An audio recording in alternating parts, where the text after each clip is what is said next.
Sud Radio Berkov dans tous ses états, le fait du jour.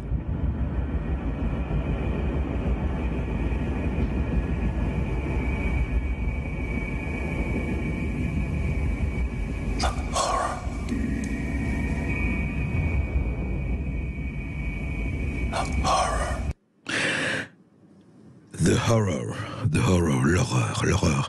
Ces mots, c'était les mots prononcés par Marlon Brando dans ce film culte, ce film essentiel, Apocalypse Now, il y a maintenant près de 40 ans. Ces mots, l'horreur. Eh bien l'horreur, elle continue hélas, elle continue sous toutes les latitudes et elle a frappé encore il y a quelques jours avec... cet ignoble, cet atroce sacrifice, cet atroce, qu'on dirait, assassinat, rituel, enfin peu importe. Ce qu'il y a, c'est l'atrocité de tout cela avec Lola, 12 ans, qui n'a rien demandé, qui était là.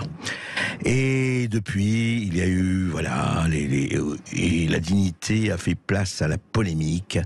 Et en même temps, heureusement, des gens, effectivement, s'interrogent et se disent, mais qu'est-ce qui se passe ? Et l'Institut pour la justice avait organisé, jeudi, hier, un rassemblement pour les victimes, place d'Enfer Rochereau, dans le 14e arrondissement. Pierre-Marie Fsèvre, vous êtes délégué général de l'IPJ, non pas syndical. Absolument. Qu'est-ce qui vous a amené à vouloir organiser ce rassemblement? Est-ce que vous êtes l'IPJ a organisé cela? Pourquoi? Pour quelles raisons? Alors tout a commencé, nous faisons des rassemblements, enfin plutôt des actions depuis plusieurs années, depuis 15 ans que nous existons, nous faisons des actions de manière régulière sur la protection des victimes, contre le laxisme judiciaire et le laxisme de l'État. Et donc là, il se trouve que cette semaine, depuis de longue date, il était prévu que nous fassions une série d'actions. Donc on a fait circuler là toute la semaine dans Paris une camionnette avec écrit « Le laxisme tue », qui est notre dada depuis toujours. Et on s'était posé la question depuis plusieurs semaines, on se disait, est-ce qu'à la fin, puisque la fin de cette action de la camionnette, c'était jeudi 19h, est-ce qu'à la fin, on ne ferait pas un rassemblement? On en a déjà fait, il n'y a jamais beaucoup de monde, puisque malheureusement, on n'a pas des relais énormes dans l'opinion, mais on s'est toujours posé la question. En voyant le meurtre de Lola, ça a été dans le sens de la prise de décision de faire un rassemblement continu, en restant sur le principe d'un rassemblement pour toutes les victimes, puisqu'on a des victimes qui sont intervenues hier, mais ça n'était pas spécifique à l'affaire Lola, mais évidemment avec une teneur grave particulière liée à cette affaire-là.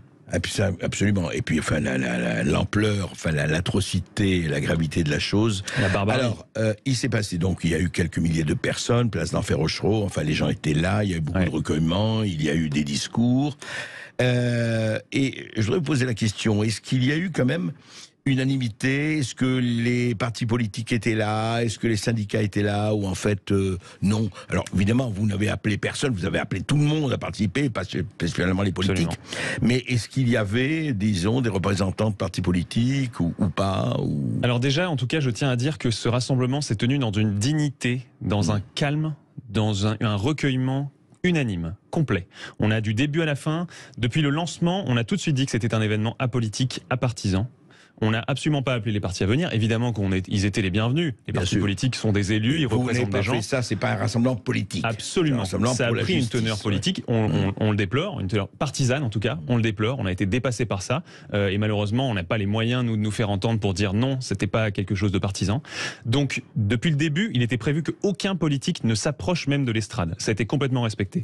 Dès le début, on a dit nous ne tolérerons aucun slogan politique. Ça a été respecté à la lettre. Je tiens aussi à dire que nous avons fait une minute de silence contre l'avis de notre service de sécurité qui nous disait, suite à tout le tapage médiatique des derniers jours, c'est dangereux, il peut y avoir des gens qui vont crier des bêtises dans tous les sens, que ce soit des bêtises d'extrême droite pour vampiriser encore un peu plus le rassemblement, ou à l'inverse. On a tenu quand même à le faire, on a été contre cet avis, on a fait cette minute de silence, ça a été respecté à la lettre. Parfait. Et je pense que quiconque d'honnête qui était sur place ce jour-là a bien senti qu'il n'y avait rien d'autre que de la dignité du recueillement. Alors justement, Pierre-Marie Fsèvre, ensuite il y a eu cela, mais ensuite et avant même, on l'a vu sur les bancs de l'Assemblée nationale et ailleurs, polémique en disant oui, alors entre ceux qui disaient ah oui c'est terrible, alors immigration, obligation de quitter le territoire français, hein, la fameuse OQTF qui on n'a jamais autant parlé de ça. Et en fait, il faut bien dire juste un mot là-dessus, il faut plus dire obligation, il faut dire IQTF, invitation à quitter le territoire français, parce que l'obligation, on voit comment elle est respectée. Mais justement, qu'est-ce que vous avez pensé de cette espèce de polémique furieuse entre récupération, entre anti-immigration, etc., etc. Ouais. Vous avez pensé quoi, vous? Je pense que ce rassemblement a fait très peur, notamment au gouvernement, et on le déplore. Je tiens à nouveau à le redire, nous n'avons pas attaqué directement le gouvernement parce que depuis toujours, nous le disons, que ça fait 40 ans que le laxisme existe. Ce gouvernement n'est responsable qu'à sa juste mesure de ce laxisme, mais il est très loin d'être le seul responsable. Et je le dis depuis des mois et des mois, chaque fois qu'on pose la question. Bien sûr. Donc c'est le gouvernement lui-même qui a décidé de s'opposer à ce rassemblement, puisque nous n'avions pas prévu de nous opposer à eux, et on ne l'a pas fait hier. Qui a décidé, il ne l'a pas interdit quand même. Il ne l'a pas interdit, mais il a décidé dans l'hémicycle. Il a décidé, très franchement, les éléments de langage repris sur certaines chaînes d'infos, repris exactement les mêmes que ceux du gouvernement. Je vous avoue qu'on l'a assez en travers de la gorge. On se dit, on a le gouvernement, ou en tout cas on a des gens dont les intérêts ont semblé être en difficulté par ce rassemblement, qui ont décidé de s'y opposer par tous les moyens, quitte à manipuler complètement l'opinion, en disant qu'on était politisé, qu'on était politicien, ce qui est complètement faux. Et malheureusement, on n'a pas pu... alors ça a été quand même une belle réussite, mais on n'a pas pu y répondre autant qu'on l'aurait voulu. Nous, ce qu'on imaginait à la base, et c'était ce pourquoi on avait tout préparé. Vous savez, hier, il y a eu 10 minutes de témoignages vidéo que des victimes ont fait, des témoignages extrêmement forts, extrêmement poignants, que j'invite tout le monde à aller voir sur YouTube. On les a mis là il y a quelques minutes. Ces témoignages-là, ils mettent tout le monde d'accord.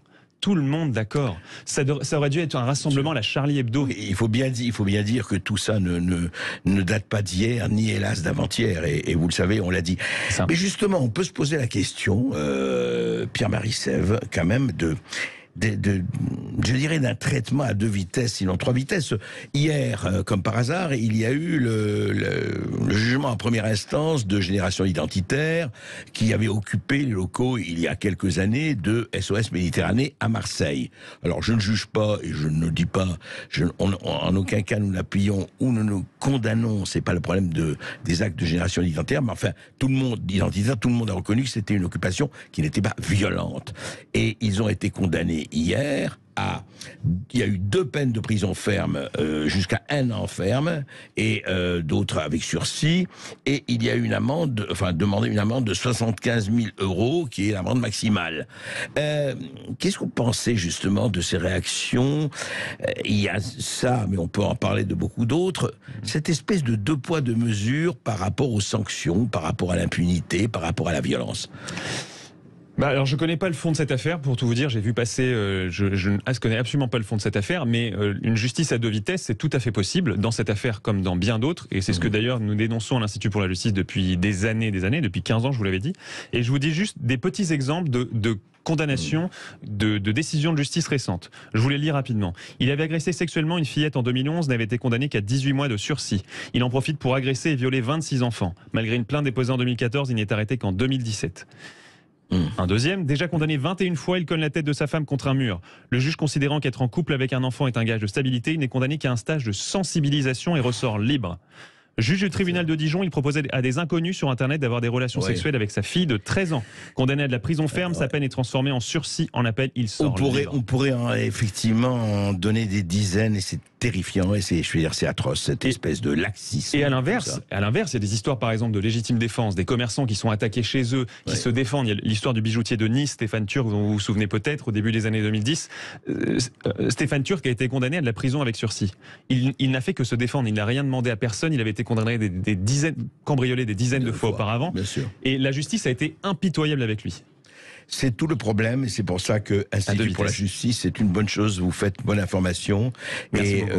Merci d'avoir témoigné. Et puis merci, je crois que c'était un rassemblement qui en tout cas avait totalement sa place en dehors de toute polémique politique ou autre. Absolument. Merci. Et je vous remercie de m'avoir invité.